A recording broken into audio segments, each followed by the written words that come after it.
Railway station पर प्याज पराठा बेचने वाली 5 बहू। आइए आइए, गर्मा गर्म पराठे खा लीजिए। प्याज के पराठे सिर्फ ₹20 पराठा। इस पराठे सिर्फ 20 रुपए का, रायता और खट्टे मीठे अचार के साथ।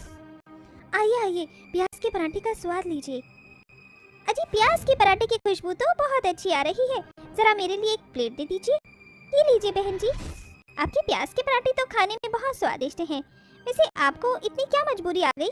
आपको ऐसे गर्भवती के समय में ये काम इतने भीड़भाड़ वाली जगह पर नहीं करना चाहिए। आप ठीक कह रही हैं, पर मैं अकेली नहीं हूँ। मेरी दोनों जेठानी और देवरानी मेरे साथ हैं। हम 5 बहू मिलकर यहाँ पर प्याज का पराठा बेचती हैं। अच्छा, ये तो बहुत अच्छी बात है। हाँ बिल्कुल, अगर आपको प्याज के पराठे के साथ चाय का आनंद भी लेना है तो दूसरे स्टॉल पर आ जाइए। प्याज के पराठे को हम अलग अलग तरीके से पेश करते हैं। जी शुक्रिया। उस औरत के बाद और भी लोग रेलवे स्टेशन पर और ट्रेन से उतरकर उनके प्याज के पराठे का स्वाद लेने आते हैं। वो बहुत ही मशहूर थे।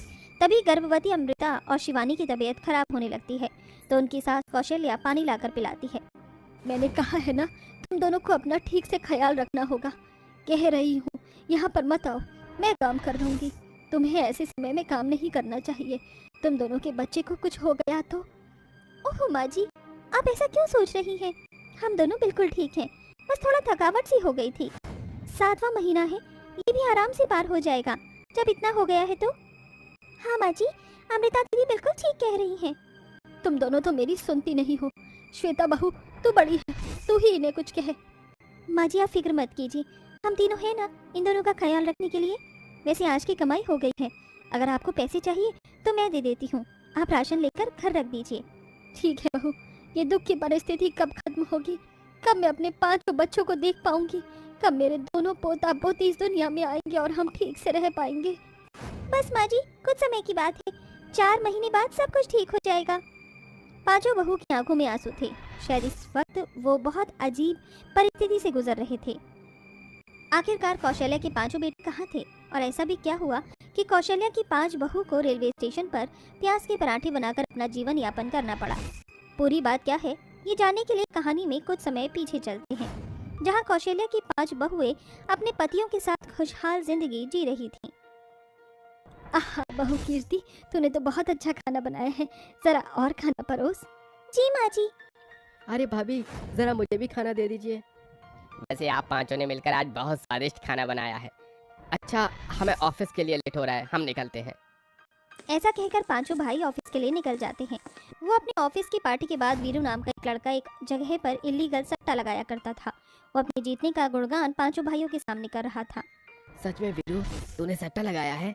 पर ये तो इलीगल है और तू जीत भी गया, तुझे डर नहीं लगा?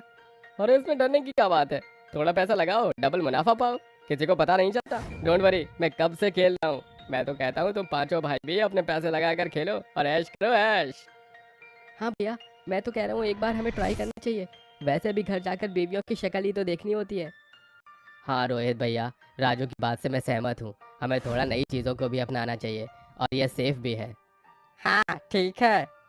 इसके बाद 5 भाई वीरू की बात में आकर 1 हफ्ते तक इलीगल सट्टा लगाकर रात को लेट कराते थे। हार भी रहे थे। धीरे धीरे उनके पैसे इसमें फंसते गए। फिर एक दिन पुलिस को उस जगह की खबर हो जाती है और फिर वो छापा मार देते हैं। भाई भाई, पुलिस आ गई, चलो चलो यहाँ से भागते हैं, पीछे के रास्ते से चलते हैं। अरे उसने तो कहा था पुलिस नहीं आएगी, फिर पुलिस कैसे आ गई? ये सब सोचने का टाइम नहीं है भैया, हमें यहाँ से निकलना होगा। ओहो, कहाँ बचकर जाने की कोशिश कर रहे हो? पुलिस ने तुम्हें चारों तरफ से घेर लिया है। इलीगल सट्टा लगा रहे थे ना, अब जेल में पता चलेगा। अरेस्ट कर लो हवलदार। इसके बाद 5 भाई को पुलिस अरेस्ट कर लेती है। वही 5 बहुएं अपने पतियों के बारे में चिंता कर रही थी। इतने में पुलिस स्टेशन में उन्हें कॉल आता है, जिसके बाद 5 बहू और सास पुलिस स्टेशन पहुंचते हैं, जहां पुलिस उनके साथ बहुत बुरा बर्ताव करती है। उनकी विनती करने पर भी नहीं सुनती। इंस्पेक्टर साहब, उन्होंने अनजाने में ये काम कर दिया है, मेरे बच्चों को छोड़ दीजिए। हाँ मैडम जी, ये काम कोई अनजाने में नहीं किया था, पूरा इलीगल काम है। अब तो आपके बेटे आपको 1 साल बाद ही मिलेंगे। ये जानने के बाद घर की सभी औरतें परेशान हो जाती हैं। धीरे धीरे 3 महीने गुजरते हैं। घर चलाने के लिए अब कुछ भी नहीं था। वहीं अमृता और शिवानी बहू भी 2 महीने की प्रेग्नेंट थी। ऐसे में एक दिन श्वेता कहती है, माँ जी, घर चलाने के लिए बिल्कुल भी पैसे नहीं है, अब हमें काम करना पड़ेगा। आप अकेली नहीं हो, हम 5 बहू मिलकर काम करेंगी और मैंने सोचा है खाना तो हम बहुत अच्छा बनाते हैं। पड़ोसी वाले भैया मंडी में जो प्याज बेचते हैं उनमें से खराब प्याज को फेंक देते हैं। मैं सोच रही हूँ उसी को छांट कर उन्हें प्याज का पराठा बनाकर बेचा करे। शिवानी बहू ने तरकीब तो बहुत अच्छी दी है, लेकिन अमृता, शिवानी बहू, तुम दोनों को अपना खास ख्याल रखना होगा। जी माँ जी, आप फिक्र मत कीजिए। फिर कीर्ति बहू साथ वाले घर से खराब प्याज लेकर उनमें से अच्छी प्याज को छांट देती है और खराब प्याज को अपने आंगन में बो देती है। उसके बाद घर के बचे आटे से अपने आसपास के मोहल्ले के पांचों बहू प्याज का पराठा बनाकर रेहड़ी पर बेचती हैं। आइए आइए, पराठा ले लीजिए। 10 रुपए का प्याज का पराठा, सिर्फ 10 रुपए का प्याज का पराठा। आइए आइए, प्याज का चटपटा पराठा खाइए, वो भी आम के अचार के साथ। जरा मुझे 50 रुपए के पराठे दे दीजिए। ये लीजिए। इस तरह पहले दिन पांचों बहू के प्याज के पराठे की नाम मात्र बिक्री हो जाती है। तुम पांचों बहू जैसी जिस तरह से काम कर रही हो, मुझे लगता है तुम्हें किसी भीड़ वाली जगह पर काम करना चाहिए, तभी बिक्री होगी, जहाँ लोगों को ज्यादा भूख लगती है। अरे माँ जी, ऐसी जगह तो सिर्फ एक ही है, और वो है हमारे पास वाला रेलवे स्टेशन। अब से हम वहीं प्याज के पराठे बेचेंगे। हाँ, ये ठीक रहेगा। अगले दिन पांचों बहू रेलवे स्टेशन पर एक छोटी सी रेहड़ी पर प्याज का पराठा बनाकर बेचती हैं, जिसकी खुशबू से ही आसपास के लोग धीरे धीरे करके आने लगते हैं और पहले दिन की बहुत अच्छी कमाई होती है। इसके बाद वो और प्याज, आटा वगैरह सामान लाकर रेलवे स्टेशन पर प्याज के पराठे बेचते हैं। 5 महीने बीत जाते हैं, जिनमें उनके प्याज के पराठे बहुत फेमस हो गए थे और दोनों बहू 7 महीने की प्रेग्नेंट थी। साथ ही इससे उनका घर का खर्चा आराम से निकल गया था। तुम दोनों तो मेरी सुनती ही नहीं हो। श्वेता बहू, तू बड़ी है, तू ही ने कुछ समझा। फिक्र मत कीजिए, हम तीनों हैं ना इन दोनों का ख्याल रखने के लिए। वैसे आज की कमाई हो गई, 4 महीने बाद सब कुछ ठीक हो जाएगा। आप सब फिक्र मत कीजिए। हमारे पति जेल से छूटने ही वाले हैं, बिल के पैसे भी जमा हो गए हैं और दोनों दीदी के होने वाले बच्चे का खर्चे का इंतजाम भी हो गया है। वैसे हमारा यहाँ सही बिजनेस चल रहा है। हम अचार के साथ प्याज का पराठा भी बेचते हैं और कीर्ति भारती चाय के साथ प्याज का पराठा बेचती हैं। बिल्कुल सही कहा बहू तूने। 2 महीने गुजर जाते हैं।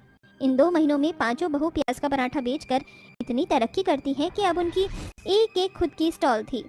इससे उनके रेलवे स्टेशन पर बहुत कमाई हो जाती थी। वहीं अमृता और शिवानी एक बेटी और एक बेटे को जन्म देते हैं और पांचों के पति जेल से वापस लौटते हैं। आप सब हमें माफ कर दीजिए कि ऐसे मुश्किल समय में हम साथ नहीं थे और हमने ये काम किया। गलती मेरी है माँ, जो मैं अपने भाइयों को और खुद को समझा नहीं पाया। 1 साल में तुम पांचों ने कैसे संघर्ष किया होगा मैं समझ भी नहीं सकता। कोई बात नहीं बेटा, अब जो हो गया सो हो गया। आओ घर के नन्हे मेहमानों से मिल लो। इसके बाद पांचों भाई नन्हे मुन्ने बच्चों को खिलाते हैं और शराफत से अच्छी कंपनी में फिर से काम करने लगते हैं। वहीं दूसरी ओर पांचों बहू रेलवे स्टेशन पर प्याज के पराठे बनाकर घर का खर्चा चलाती हैं और सब खुशी खुशी रहने लगते हैं। जेठानी गायत्री के दोनों बेटों का विवाह एक काली शोभा और दूसरी गोरी प्रीति नाम की लड़की से होता है, जिसके बाद गायत्री उनका गृह प्रवेश करती है। शादी के अगले दिन छोटी बहू शोभा, जो कि काली थी, वो प्रीति से कहती है, अरे दीदी बहुत देर हो गई है, चलिए नीचे चलते, साथ में पहली रसोई का खाना बनाएंगे। ओफो, तुम्हें दिखाई नहीं देता क्या? मैं अभी मेकअप कर रही हूँ, बिना मेकअप किए तो मैं नीचे नहीं जा सकती।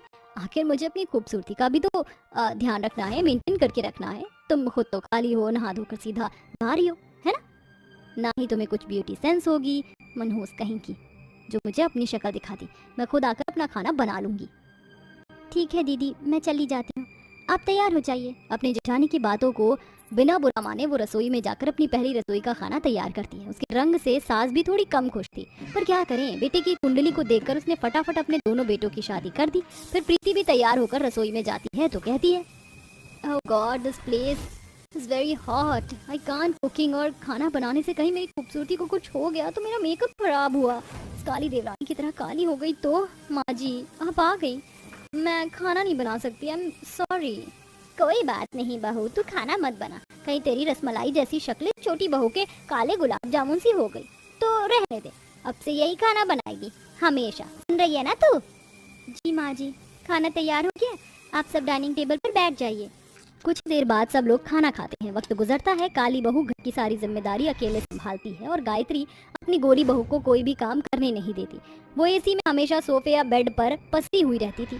खाना पीना बनाना किसी और चीज से उसे कोई मतलब नहीं था। जब उसे अपनी देवरानी को परेशान करना होता था तो बड़े घमंड के साथ उसे ऑर्डर करती है। वो बेचारी जैसे ही घर का काम करके बैठी थी तभी सास और घमंडी जेठानी उसे बुला लिया करते थे। बीते वक्त के साथ दोनों बहू प्रेग्नेंट हो जाती हैं। जहाँ सास अपनी गोरी बहू प्रीति का ही ख्याल रखती थी और गर्भवती के समय में भी शोभा से ही घर का सारा काम करवाती है। शाम के समय प्रीति अपने कमरे में बैठकर केला खा रही थी। ये काली कलूटन ज्यादा बनती है ना, अभी इससे कमरे की सफाई करवाती हूँ। अरे ओ शोभा रानी, हम तुम्हारी धोरे। जी जेठानी जी, आप मुझे बुला रही हैं? हाँ वो क्या है ना, टीवी देखते देखते मैं यहीं पर केले खाने लग गई और छिलके फेंक दिए। कहीं फिसल ना जाऊं इसलिए तुम जल्दी झाड़ू लगा दो। पर दीदी फिसलने का डर तो मुझे भी है। मैं कह रही थी हम एक नौकरानी रख लेते हैं, क्योंकि आप भी गर्भवती के समय से गुजर रही हो और मैं भी, हमें सावधानी बरतनी चाहिए। क्या बोलो तुम? नौकरानी रख लो, पैसे तुम्हारे पीहर वाले ला कर देंगे। माँ जी को पता चला तुम्हारे इस आइडिया के बारे में ना, तो तुम्हारी जुबान खींच लेंगी। घर में 2 बच्चे आने वाले हैं और तुम्हें खर्चे की होगी, सारा सा काम खुद नहीं कर सकती। क्या हुआ बहू, तुम दोनों के कमरे से इतनी आवाज क्यों आ रही है? माँ जी, मैडम जी से घर का काम नहीं हो रहा, नौकरानी बुलाने को कह रही है। मैंने तो साफ मना कर दिया। अच्छी बात है, सारा काम अभी भी तू ही करेगी, समझी? कर लो माई, पढ़ाई नौकरानी वाली। चल जाकर बहू को केसर वाला दूध ला कर दे उसके बच्चे के लिए। मेरी बहू इससे पिएगी तो मेरा पोता और भी गोरा हो जाएगा। माँ जी मैं भी पी लूं, मेरा बच्चा भी साफ रंग का और तंदुरुस्त पैदा होगा। तुझे क्यों पीना है? क्या 2 रुपए का आता है? अरे जरा सा केसर बहुत महंगा आता है और तुझे क्या जरूरत है, तू तो है ही काली। माँ जी, जेठानी जी, आप दोनों मेरे साथ ऐसा व्यवहार क्यों कर रही हैं? मैं भी गर्भवती हूँ, मेरे बच्चे को भी आराम चाहिए। क्या मैं ये सब खा पी नहीं सकती? नहीं, तुम्हें आराम की कोई जरूरत नहीं है। अब जल्दी से इसे साफ करो और मेरे लिए केसर दूध लाओ। बेचारी शोभा का दिल अपनी सास और घमंडी जेठानी की बात सुनकर टूट जाता है। फिर वह गर्भवती के 7वें महीने में अपनी जेठानी के कमरे को साफ करती हैं और उसके लिए केसर वाला दूध लेकर आती हैं। इतना ही नहीं, प्रीति इतनी घमंडी थी कि खुद गाढ़ा केसर का दूध पीती थी और देवरानी के ग्लास में पानी मिला दिया करती थी। और वो फल खाने जाती थी तो प्रीति के हाथ से छीनकर फल खा जाया करती थी। बेचारी शोभा को बुरा तो लगता था, लेकिन वो किसी से कुछ नहीं कह पाती थी। वक्त गुजरता है, दोनों बहू का 9वां महीना चल रहा होता है कि एक सुबह प्रीति के पैरों में दर्द होता है तो उसका पति मोहन कहता है, प्रीति परेशान मत हो, मैं हूँ ना, मैं पैर दबा देता हूँ, सरसों के तेल की मालिश कर देता हूँ। अरे आप क्यों परेशान हो रहे? आपके ऑफिस का टाइम हो गया है। शोभा है ना, मेरी बहन की तरह ख्याल रखती है, वो कर देगी, आप जाइए। अब बताती हूँ महारानी को। ठीक है, अपना ख्याल रखना, कुछ चाहिए हो तो कॉल कर लेना। अभी प्रीति शोभा को आवाज लगाती है, जी दीदी आप बुला रही थी मुझे? हाँ, मेरे पैर की मालिश कर दो, मेरे दर्द हो रहा है। सॉरी जेठानी जी, मैं आपका पैर नहीं दबा सकती क्योंकि कल रात से मैं परेशान हूँ, मेरे पेट के साइड में बहुत दर्द हो रहा है। मैं माँ जी को भेज देती हूँ या दाई माँ को बुला देती हूँ। इतना कहकर शोभा चली जाती है। ये बात सुनकर प्रीति को बहुत गुस्सा आता है। इसका लूटी के पर कैसे निकल गए? इसने मुझे मना किया, इसको तो छोड़ूंगी नहीं। अब मैं ज्यादा ही प्रेगनेंसी के बहाने इससे आराम मिल रहा है। ऐसा बोलकर वो सरसों का तेल सीढ़ी पर डाल देती है।